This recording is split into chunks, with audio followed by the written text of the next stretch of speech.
relatively easier to counter the Muslims because you can point to the Kashmiri Pandit exodus or Bashir Hart or any riot because they are actively involved in this arms and all. Means they carry on a fight against you. They are there to kill you basically.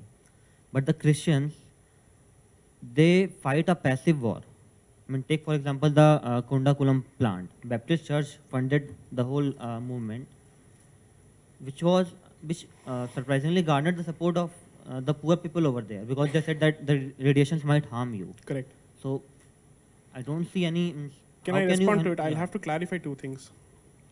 It's best not to ascribe these motives to all Muslims or all Christians. I don't think that should be done, and for a different reason altogether. For the simple reason, one of my colleagues in the Indic collective is a Christian who knows the Vishnu Sahasranamam and Indian or Hindu scriptures better than most Hindus I know, and who is actively part of every initiative which is pro-Indic.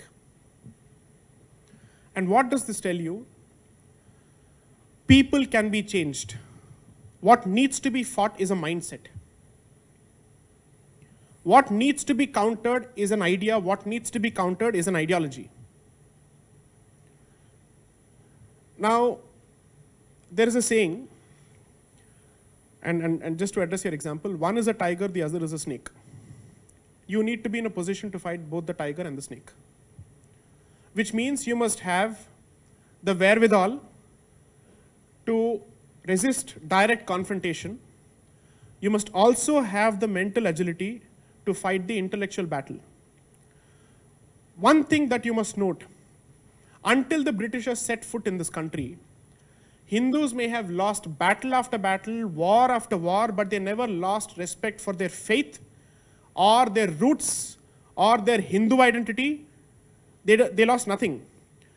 Because whoever came here with the intention of converting you wanted to kill you, and he wanted to finish you or convert you, but he never came out with a mechanism to fundamentally tell you that you're inferior through education, through colonization. And that is what 200 years of British rule did, where systematically the education system was taken over. You were deprived of the ability to bear arms. You were also deprived of the ability to carry on your traditional knowledge systems, coupled with the fact that he co-opted you by saying some of you belong to us and therefore you come from the Aryan race and some of you come from an inferior race. So he managed to successfully create a divide as far as your own identity is concerned. Therefore, what needs to be countered, and I'll always welcome an open confrontational adversary as opposed to the sweet-talking person who has an agenda and who's slowly pushing that agenda. I'll give you one more example. The December vacation has become perhaps the longest vacation in most places. Between the 22nd of December and the 1st of January has become perhaps the longer vacation of all other festival vacations. Automatically, you make that particular period attractive for school-going children, for office-going people, and whatnot. They start looking forward to that particular event. Even the Sunday holidays.